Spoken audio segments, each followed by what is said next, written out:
नमस्कार दोस्तों, आज इस वीडियो में आप सभी का स्वागत है। हमारे साथ हैं विक्रम भाई।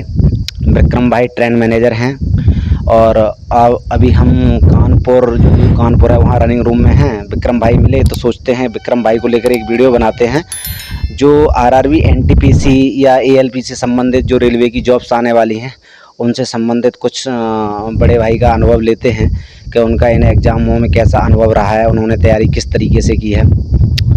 तो विक्रम भाई अपने बारे में कुछ बताइए।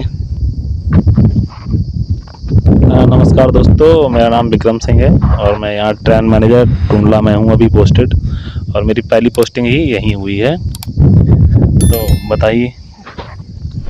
तो विक्रम भाई ये बताएं कि आपने जॉब करने के लिए रेलवे को ही क्यों चुना है? क्या आपने और भी एग्ज़ाम दिए हैं या पहले और भी कहीं तैयारी कर रहे थे? मैंने कोई ऐसे स्पेसिफिक रेलवे के लिए तैयारी नहीं की थी। मैं ऐसे एसएससी के लिए भी पढ़ रहा था और बाकी इसके साथ साथ मेरा लेखपाल का भी एग्ज़ाम निकला। तो ये है कि मैं तैयारी कर रहा था। मेरा मेन पर्पज़ ये था बेरोज़गारी से कैसे ही निजात पाई जाए, तो इसलिए तब तक रेलवे में मेरा हो गया। मैंने इसे ग्रुप डी का भी एग्ज़ाम दिया था, लेखपाली का भी दिया था, उन दोनों में भी हो गया। फिर उसके बाद मैंने इसे एनटीपीसी ट्रेन मैनेजर को चुना। विक्रम भाई, तो क्या आप अपने फैमिली बैकग्राउंड के बारे में बता सकते हैं? मम्मी पापा के बारे में कैसा फैमिली बैकग्राउंड है, या एजुकेशन या कंपटीशन की तैयार करने के लिए मतलब घर पे कैसा माहौल था? मैंने अपनी सारी तैयारी अपने घर पे ही रह के की है, सेल्फ स्टडी। और फैमिली बैकग्राउंड ऐसे एकदम नॉर्मल घर परिवार है, और मेरे घर में मेरे भाई या मेरे चाचा कोई भी गवर्नमेंट जॉब में नहीं है। मेरे दादाजी फ़ौज में थे, उसके बाद से मैं ही पहला, उनके बाद से मैं ही गवर्नमेंट एम्प्लॉय हूँ अभी अपने घर में। और सारी प्रिपरेशन मैंने अपने घर पे ही सेल्फ स्टडी करी, और मैं पढ़ाता भी था स्कूल में, अपने गांव में ही था। और बस बहुत ज़्यादा मतलब बहुत हाई फाई फैमिली नहीं है, बहुत ही ज़्यादा नॉर्मल। विक्रम भाई, अपनी प्रारंभिक शिक्षा के बारे में बताइए। हाई स्कूल, इंटर और ट्वेल्थ कहाँ से किया और कितने प्रतिशत नंबर थे? क्योंकि कुछ लोग सोचते हैं ना कि हमारे नंबर बहुत कम हैं, क्या हम रेलवे एनटीपीसी निकाल सकते हैं या नहीं निकाल सकते हैं। तो थोड़ा सा बताएं, इंटर, हाई स्कूल, ग्रेजुएशन के बारे में कहाँ से किया है और कितने प्रतिशत नंबर थे आपके इनमें? जो लोग अपने एकेडमिक नंबर्स जो कम आते हैं उससे ये सोचते हैं कि कंपटीशन में नहीं जा सकते हैं, तो वो ऐसा मानना गलत है। और एकेडमिक्स परसेंटेज का कंपटीशन में कोई बहुत इफ़ेक्ट नहीं रहता है। आप बाद में भी आप अच्छी तैयारी कर सकते हैं। और मैंने जो हाई स्कूल और इंटर किया है अपने गांव के पास में ही स्कूल था, वहीं से किया था। और हमारे हाई स्कूल में परसेंटेज मेरी थी 82% और इंटर में है 76। और उसके बाद मैंने बीटेक किया है, और बीटेक के बाद मैंने गवर्नमेंट जॉब की प्रिपरेशन की, और बस में ये रेलवे में मेरा हो गया। फिर उसका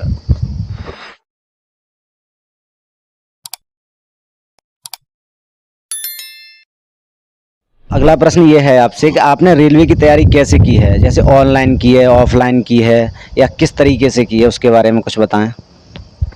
मैंने अपनी जो भी तैयारी की है वो मैक्सिमम ऑनलाइन ही की है।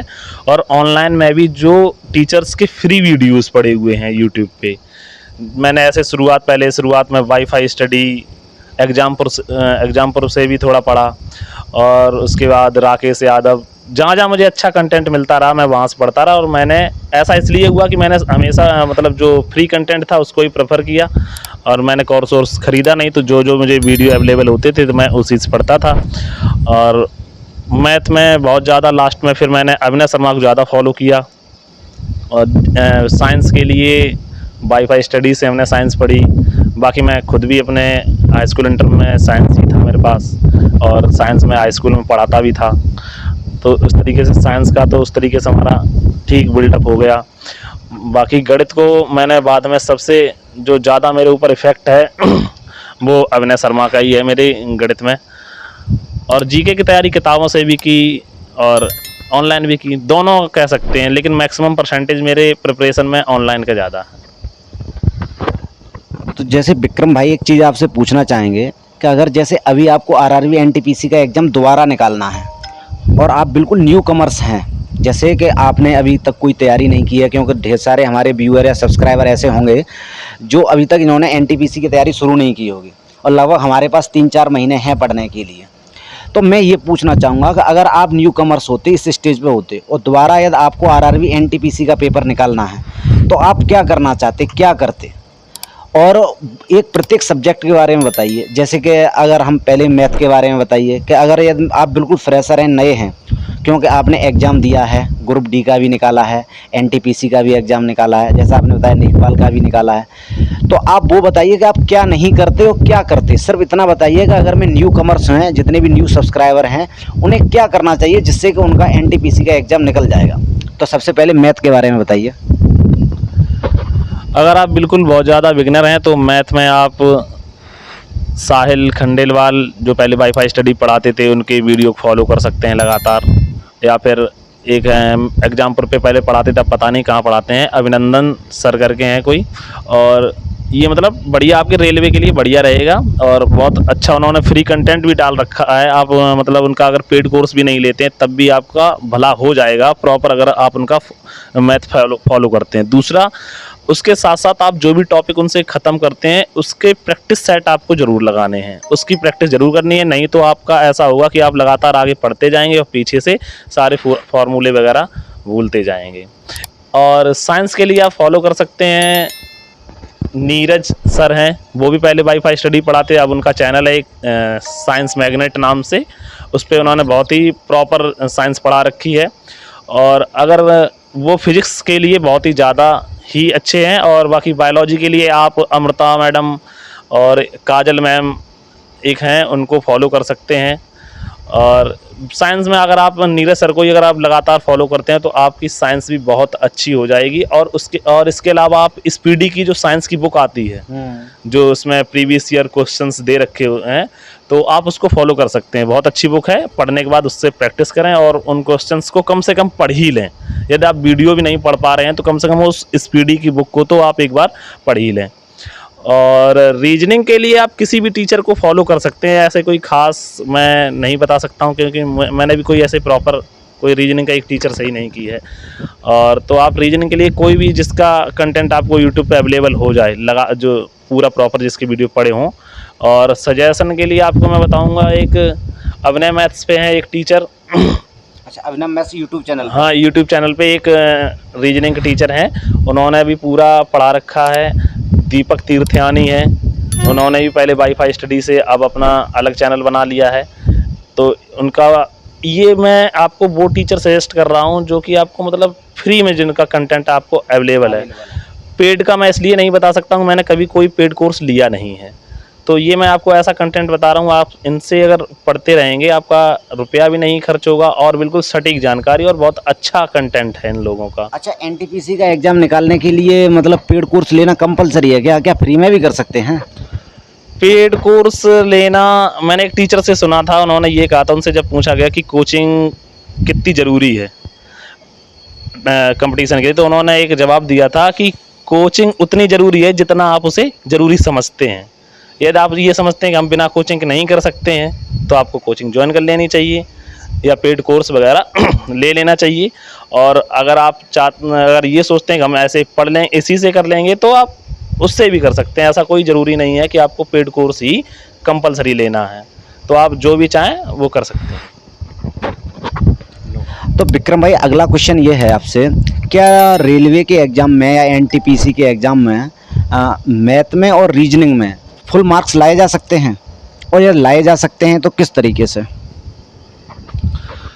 रेलवे के एग्ज़ाम में मैथ और रीजनिंग में फुल मार्क लाए जा सकते हैं, ऐसा कोई इम्पॉसिबल तो है नहीं।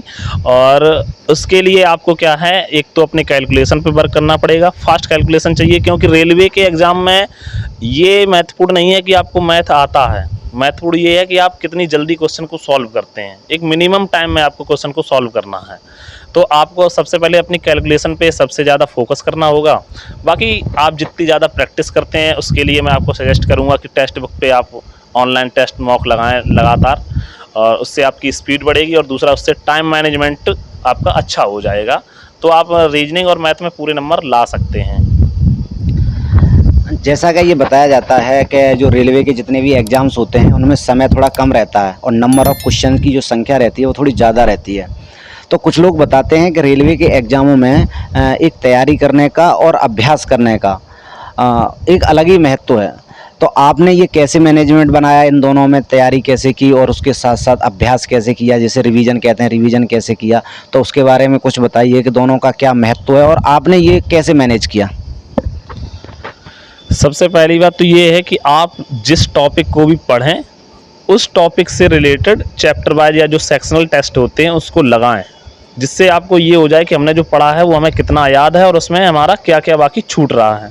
दूसरा, एग्ज़ाम में ये है सबसे महत्वपूर्ण ये भी आपको सोचना है कि हमें इसमें से क्या स्किप करना है। यदि आपको क्वेश्चन देख के लगता है कि ये नहीं हो सकता है जल्दी, तो आप उसको छोड़ दें। मतलब ऐसा ना सोचें कि हमें सारे के सारे 100 के 100 एक तरफ से हमने शुरू किए और सारे ख़त्म कर रहे हैं। यदि आप ऐसा करते हैं तो मैक्सिमम पॉसिबिलिटी ये है कि आप लास्ट क्वेश्चन तक नहीं पहुंच पाएंगे। उसके लिए आपको कुछ क्वेश्चन आपको स्किप भी करने होंगे जो आपको ये लगे कि टाइम टेकिंग है। जैसे कभी कभी सिटिंग अरेंजमेंट का भी पिछले ये एनटीपीसी में ट्रेंड ये था कि एक सिटिंग अरेंजमेंट के क्वेश्चन से बाद में वो एक ही क्वेश्चन पूछ लेता था अरेंजमेंट करा के। तो उसमें क्या है कि यदि उसमें आप उलझ जाते हैं बहुत ज़्यादा देर तक, तो फिर क्या है आपका टाइम चला जाता है और आप अंतिम क्वेश्चन तक नहीं पहुंच सकते हैं। इससे नुकसान ये हो जाता है कि ऐसा हो सकता है कि बाद वाले क्वेश्चन इजी रहें जो आप कर सकते थे, लेकिन आप वहां तक नहीं पहुंच पाए। तो इसलिए आपको एक ये मैनेजमेंट भी करना है कि क्वेश्चंस जो ज़्यादा टाइम टेकिंग है आपको लगते हैं या ये लगता है कि इस टॉपिक पे मेरी कमांड कम है और सॉल्व करने की संभावना कम है, तो उसे आप स्किप कर सकते हैं, उससे आप आगे बढ़ सकते हैं। जैसे विक्रम भाई, आजकल सोशल मीडिया का युग है और सोशल मीडिया हर इंसान की ज़रूरत बन गया है। तो क्या रेलवे के किसी एग्ज़ाम में सोशल मीडिया का कुछ योगदान है, या जब हम प्रिपरेशन के दौरान क्या हमें सोशल मीडिया यूज करनी चाहिए, या आपने की, या एग्ज़ाम में किस तरीके से इसका उपयोग किया? सोशल मीडिया यूज़ के लिए तो ये है कि अपने ऊपर डिपेंड है कि आप मतलब किस तरीके की इच्छा शक्ति रखते हैं। आप मतलब आपका जो टारगेट है पढ़ने का, तो कम से सबसे पहले आपके प्रायोरिटी पे ये होना चाहिए कि हमें आज अपना जो टारगेट बनाया है पढ़ने का उसे ख़त्म करना है। उसके बाद अगर टाइम मिलता है तो आप यूज कर सकते हैं। ऐसा कोई ये नहीं है कि आप सोशल मीडिया यूज करते हैं तो आप एग्ज़ाम नहीं निकाल सकते हैं। फिर भी आप जितना बचाव कर सकते हैं करिए। और दूसरा, पर्सनल सजेशन मैं ये दूंगा, अगर आप वीडियो बनाते हैं इंस्टा वगैरह पे, तो प्रिपरेशन के दौरान उससे थोड़ा उसकी फ्रिक्वेंसी कम करिए, अवॉइड करिए उससे, कि ये नहीं कि डेली डेली। उससे क्या है कि हमारे दिमाग में चलता रहता है लगातार, जैसे ही आप रील देखेंगे फिर लगेगा ये अच्छी रील है, फिर रील बना लें। तो उसको थोड़ा कम करने के लिए आप ऐसा भी कर सकते हैं, इंस्टा वगैरह अगर नहीं बचाव कर पा रहे हैं तो उसे अनइंस्टॉल कर दें, क्योंकि वो आपकी स्क्रीन के सामने आएगा तो आप उसे चलाएँगे ज़रूर। जैसा आजकल देखने में आता है विक्रम भाई के, कुछ बच्चे एग्ज़ाम की लगातार तैयारी करते हैं और जैसे जैसे उनका एग्ज़ाम करीब आने लगता है तो वो थोड़े एंजाइटी या थोड़े डिप्रेशन कह सकते हैं, या फिर थोड़ा सा उन्हें घबराहट सी होने लगती है उसको लेके। तो क्या आपने ये चीज़ें अपनी तैयारी के दौरान महसूस की, और यदि महसूस की तो इनका वो कैसे किया, आपने निवारण कैसे किया? ऐसे ज़्यादा परेशान होने वाली बात नहीं होती है हर एक स्टूडेंट को, तो ये तो नॉर्मल बात है, एग्ज़ाम से पहले ये सब चीज़ें महसूस होती हैं। लेकिन फिर भी आप तैयारी करिए, आप अगर आप अच्छी तैयारी करते हैं, अच्छी मॉक लगाते हैं और उसमें अगर आपकी परफॉर्मेंस लगातार बढ़ती जाती है, तो ऐसा नहीं है कि हमेशा आपको परेशानी लगती रहे, एंजाइटी वगैरह। आपको कॉन्फिडेंस भी बिल्डअप होगा और ज़्यादा लोड नहीं लेना है, आराम से तैयारी करना है, क्योंकि आपके हाथ में सिर्फ तैयारी करना है। वो पेपर क्या आएगा वो बाद की बात है, तुम्हारा मेन पहले काम है कि तैयारी करना, अच्छे से करना बस। और ज़्यादा टेंशन ना लें तैयारी करते वक्त, आराम से खुश होकर तैयारी करें और ऐसे ही सोच के तैयारी करें कि हम निकाल लेंगे। विक्रम भाई से एक अंतिम प्रश्न पूछते हैं। जैसे कि आजकल क्या है विक्रम भाई के, बेरोज़गारी का दौर चल रहा है, जॉब्स बहुत कम आ रही हैं, बेरोज़गारी की दर भी काफ़ी ज़्यादा है। तो जब कोई एक युवा बेरोज़गार रहता है तो घर वाले उसे ताने बहुत मारते हैं। तो क्या आपने भी बेरोज़गारी का दंश सहा है, और आपके घर वाले भी क्या आपसे इस तरीके से बेरोज़गारी से संबंधित कुछ बातें कहते थे, और कहते थे तो इन सब चीज़ों को आपने अवॉइड कैसे किया, इन सारी चीज़ों को? क्योंकि आजकल बहुत से बच्चे ऐसे होते हैं, घर वालों की इन बातों से अक्सर परेशान रहते हैं और उनकी इस चीज़ का उनकी पढ़ाई की परफॉर्मेंस पे काफ़ी फ़र्क पड़ता है। तो आपने ये सब चीज़ कैसे मैनेज की? देखो, इसके लिए तो मैं ये बताऊंगा कि कोई भी बेरोजगार है ये चीज़ें सबके साथ कॉमन होती हैं। अब दूसरा, आपको क्या है कि इन सब चीज़ों पर ध्यान नहीं देना है, आपको अपनी पढ़ाई को फर्स्ट प्रायोरिटी पर रखना है, चाहे कुछ भी हो जाए। यानी कोई कुछ भी कहे कि नहीं होगा, ये है वो है, फिर भी आपको ये सब ध्यान नहीं देना है, क्योंकि जब आपका हो जाएगा सिलेक्शन, तब वही लोग आपसे कहने लगेंगे कि आपने बड़ी मेहनत करी है। तो इस तरीके से लोगों की बातें जो हैं वो टाइम टू टाइम कंडीशन के हिसाब से चेंज हो जाती हैं, इसलिए उन पे ज़्यादा फोकस नहीं करना है। और बाकी घर वालों को कहने की बुरा क्या मानना है, कह दिया बस चुपचाप सुन लो, अपना काम है पढ़ाई करना, पढ़ाई लेकिन करते रहिए। ये नहीं कि गुस्से में पढ़ाई बंद कर दी या किसी से झगड़ा कर लिया, क्योंकि आप झगड़ा करने से कुछ नहीं है, आप उससे बहस करने से आपका है कि अपना सिलेक्शन लेके उसे एकदम प्रॉपर जवाब दे सकते हैं। तो मैं आपसे यही सलाह आपको दूंगा कि लोगों की बातों में ध्यान नहीं देना है और अपनी तैयारी में लगे रहना है। बस जब आपका सिलेक्शन हो जाएगा उन सबको जवाब मिल जाएगा, दैट्स ऑल। तो विक्रम भाई, आपको रेलवे में चयनित होने के लिए और वो भी आरआरपी एनटीपीसी के तहत बहुत ढेर सारी शुभकामनाएं। विक्रम भाई का थोड़ा सा परिचय मैं अपनी तरफ से देना चाहूँ।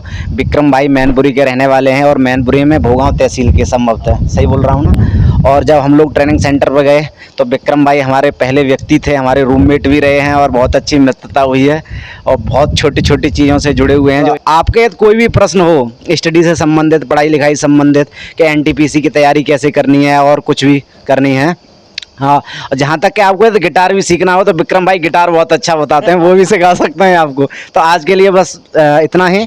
और एक खास बात, यदि आपको वीडियो से कुछ अच्छी जानकारी मिली हो तो चैनल को सब्सक्राइब करें।